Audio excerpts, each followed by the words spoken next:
अस्सलामुअलैकुम पाकिस्तान, सादिया खालिद आपके सामने हाजिर है। नाज़रीन, एक ऐसा वक्त जब पाकिस्तान शदीद मुआशी बहरान का शिकार है।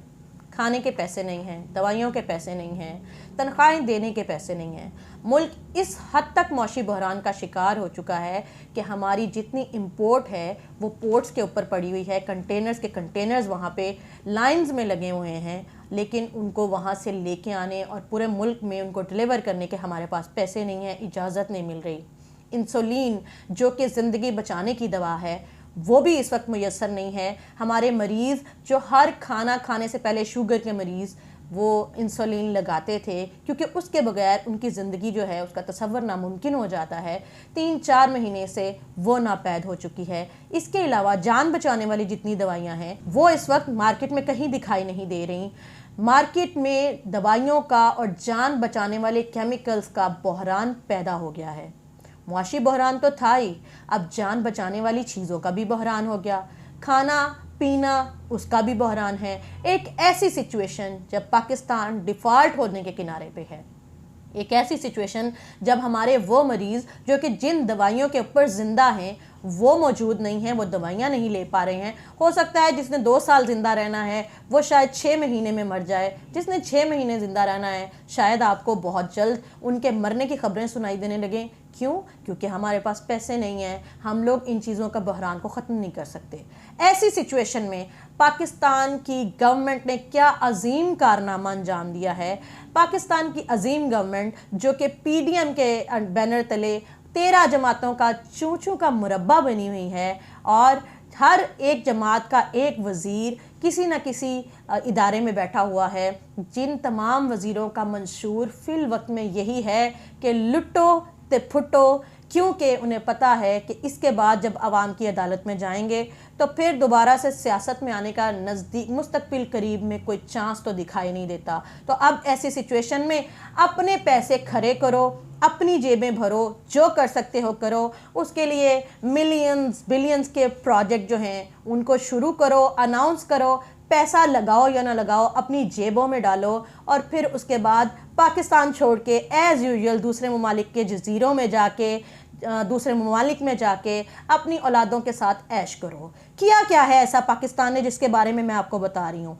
हुआ ये कि शहबाज शरीफ साहब की जो गवर्नमेंट है उन्होंने एक ऐसा कारनामा सर अंजाम दिया है जो कि कोई भी अक्लमंद हुकूमत जो है वो कभी नहीं करती। एक ऐसी सिचुएशन जबकि पाकिस्तान शदीद मुआशी बहरान का शिकार है, उस वक्त में पाकिस्तान के गरीब आवाम से इकट्ठा किए गए पैसे में से 14 करोड़ 90 लाख यानी 149 मिलियन डॉलर्स, इनके इतनी बड़ी रकम से यानी 149 मिलियन डॉलर्स, इतनी बड़ी रकम से चाइना से कुछ ख़रीदा गया है। और आप जानते हैं कि वो क्या ख़रीदा गया है? कोई जान बचाने वाली दवाई नहीं ख़रीदी गई, उससे कोई तामीर या कंस्ट्रक्शन का काम नहीं किया गया, उससे पाकिस्तान की भलाई वाला या कुछ प्रोडक्टिव नहीं लिया गया। उससे माशाल्लाह से हमने चाइना से ख़रीदी हैं ख़राब ट्रेन की बोगियां और इंजन। जी हाँ, आप ठीक सुन रहे हैं, हमने 149 मिलियन डॉलर्स यानी 14 करोड़ 90 लाख डॉलर्स के ये चाइना से ख़राब इंजन और बोगियां ख़रीदी हैं। एक्सप्रेस ट्रिब्यून एक जरीदा है जिसकी रिपोर्ट के मुताबिक इतनी बड़ी रकम शहबाज शरीफ गवर्नमेंट ने इसलिए खर्च कर डाली है कि उनको लगता है कि पाकिस्तान का रेलवे ट्रैक जिस पे पहले से ही 100 साल से चलने वाली बूढ़ी ट्रेनें जो हैं वो चल रही हैं, तो क्यों ना इनमें मज़ीद कुछ बीमार ट्रेनों का इजाफा कर दिया जाए। तो फिर उन्होंने ये सोचा और फिर बोगियां खरीद ली। चाइना तो ऑलरेडी कहता है कि हमारा कचरा भी ख़रीद के ले जाओ, हम रेडी हैं। और चाइना चूँकि हमारा बेहतरीन दोस्त है तो हम कहते हैं कि हम खाएंगे तो हम अपने भाई को भी खिलाएंगे। सो अब जो हमने बोगियां ख़रीदी, इतनी कमाल की बोगियां हैं कि ना तो उनमें प्रेशर पाइप्स हैं वो भी ख़राब हैं, और मरे पे 100 दुरे। क्या किया कि जो उसमें ब्रेक्स हैं माशाल्लाह वो भी ख़राब हैं, फेल हैं, ना ब्रेक्स हैं उनकी, ना प्रेशर पाइप्स हैं। और हमने वो 14 करोड़ 90 लाख देके ख़रीद ली हैं। और हमने ये सोचा कि जो हमारे रेलवे में हमने इंजीनियर्स बिठाए हुए हैं, यानी बीमार ट्रेनों के जो डॉक्टर बिठाए हुए हैं, हम उनके पास इन बीमार ट्रेनों को लेके जाएंगे और उन्हें कहेंगे डॉक्टर डॉक्टर हमारी ट्रेन को ठीक कर दो, और जब वो ट्रेन थोड़ी सी भागने के काबिल होगी तो फिर हम उसे पाकिस्तान के रेलवे ट्रैक पे भगाएंगे, दौड़ाएंगे, और अपनी आवाम जो कि पहले भूख से मर रही है, दवाइयाँ ना मिलने से मर रही है, फाकों से मर रही है, और इसके अलावा कई वजूहात हैं जिनकी वजह से वो मर रही है, एक और वजह उनको दे देंगे कि ऐसी बीमार, ख़राब और नापायदार किस्म की इंजन और बोगियों में उनको बिठा के जब ट्रैवल करवाया जाएगा तो फिर जैसे शेख रशीद के ज़माने में ट्रेन के हादसात हुए, ख्वाजा साद रफ़ीक के ज़माने में हादसात हुए, उस तरह की बीमार ट्रेनों के ज़रिए भी उनको मार दिया जाएगा, क्योंकि गरीब जो है उसको सुकून कब्र में मिलेगा। तो हमारे सारे वज़ीर जो हैं वो कह रहे हैं खाओ पियो मौज उड़ाओ। ये हुआ किस वक्त में है? ये उस वक्त में हुआ है जबकि पाकिस्तान की जो ऑयल इन्फेंट्री है उन्होंने पाकिस्तान रेलवे से तशवीश का इजहार किया है। अगर हम डॉन के रिपोर्ट के मुताबिक देखें तो उसने बताया है कि पाकिस्तान रेलवे जो है वो ये सोच रहा है कि पाकिस्तान की जो मालगाड़ियाँ हैं या तो उनको बंद कर दिया जाए या फिर उनकी तादाद कम कर दी जाए। पहले वैसे माशाल्लाह कौन सी ज़्यादा चल रही हैं, कोई जो 10-12 चल रही हैं उसमें से 4-5 अब चलेंगी। और फिर इसके अलावा इस पे मज़े की बात क्या है? मज़े की बात यह है कि डॉन ने रिपोर्ट किया है कि पाकिस्तान इन्वेंट्री ने पाकिस्तान रेलवे को ये कहा है कि जी हमारे पास अब सिर्फ 2 दिन का इन्वेंट्री ऑयल बचा है। वाह, पैसे नहीं है घर में, खाने को नहीं है हमारे घर में, लेकिन हमने 14 करोड़ 90 लाख खर्चा कर डाला। कितने अमीर हैं ना हम लोग। अब यहाँ ही बात ख़त्म नहीं होती, अब ज़रा थोड़ा सा आगे चलिए। इससे आगे क्या हुआ? जो पाकिस्तान रेलवे के ड्राइवर हजरात हैं उन्होंने कहा कि जी देखिए इतने महीने हो गए हैं हमें तनख्वाहें नहीं दी जा रही, हम मज़ीद ट्रेनें नहीं चलाएंगे, और उन्होंने भी हड़ताल पे बैठने का फ़ैसला कर लिया है। यानी हम लोग बोगियाँ इंजन ख़रीद रहे हैं, टुक टुक ख़रीद रहे हैं, टांगा ख़रीद रहे हैं, लेकिन टांगा चलाने वाला कोचवान जो है वो ये कहता है कि जी मैं टांगा नहीं चलाऊँगा क्योंकि आपने मुझे मेरी सैलरीज़ नहीं दी। देखें हमारे लल्ले तलल्ले, खाओ पियो मौज उड़ाओ, यही तो हमारा मंशूर है। और फिर ऐसी सिचुएशन में वफाकी वज़ीर रेलवे ख्वाजा साद रफ़ीक साहब जो हैं वो एक मीटिंग बुलाते हैं। उस मीटिंग में सेर हासिल बहस होती है। सारे ज़हीन दिमाग ये बैठ के सोचते हैं कि किस तरीके से हम ऐसे पैसा लगाएं कि किसी को पता भी ना चले, पैसा लग भी जाए, पैसा ना भी लगे और हमारी जेबों में हो जाए। आगे किसने देखी है, क्या पता कल हमारी हुकूमत हो ना हो। सो रेलवे का ये बहरान उस वक्त में सामने आ रहा है जबकि पाकिस्तान में एनर्जी सेक्टर के ऊपर जितने कर्जे हैं पाकिस्तान गवर्नमेंट कोशिश कर रही है कि इसको ख़त्म किया जाए।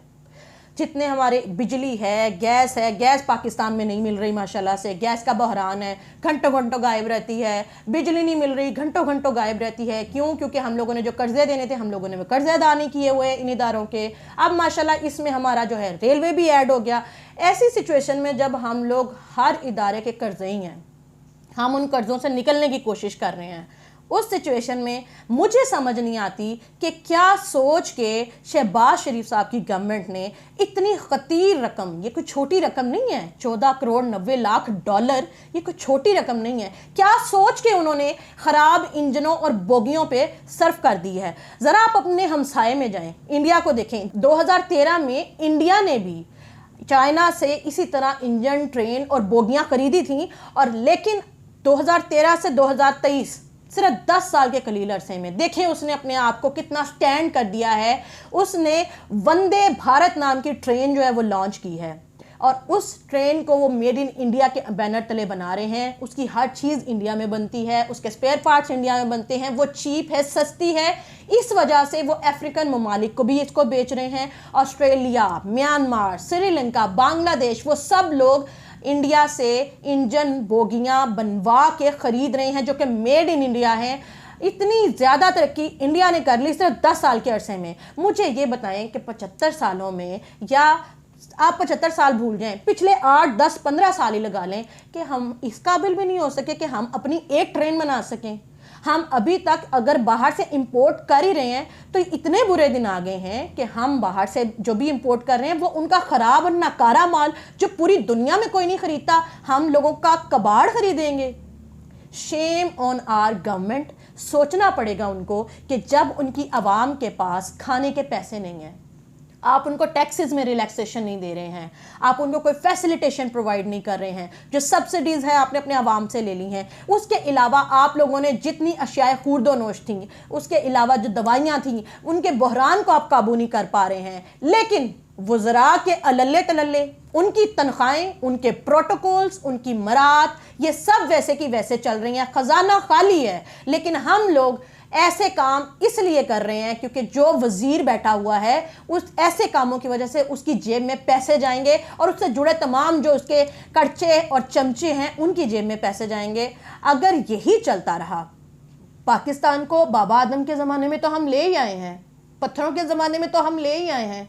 इसके बाद मेरा ख्याल है कि ये सोच रहे हैं कि ठीक है, ख़त्म हो जाए पाकिस्तान, हम तो जजीरों में चले जाएंगे क्योंकि हम लोगों ने तो इतनी जायदादें बना ली हैं, हम तो लंदन, यूके, अमेरिका में चले जाएंगे। इनकी औलादों का कुछ नहीं बिगड़ना। मैं मुखातिब हूँ पाकिस्तान की आवाम से, बिगड़ना हमारा है। हम लोगों ने यहीं जीना है, यहीं मरना है, यहीं पे हमारी ज़िंदगी ख़त्म होनी है, हमारी नस्लें यहीं पे रहनी हैं। तो हमें जागना होगा और सोचना पड़ेगा कि आखिर किस तरीके से हम अपने हक़ के लिए खड़ा हों। आपकी इस बारे में क्या राय है, कमेंट बॉक्स में ज़रूर बताइएगा। चैनल को सब्सक्राइब करके घंटी के निशान को दबा दीजिएगा। कड़वी बातें सुनते रहना चाहते हैं तो चैनल के साथ बने रहिएगा। मिलते हैं अगली वीडियो में, तब तक के लिए सादिया खालिद को इजाज़त दीजिए। अल्लाह हाफ़िज़।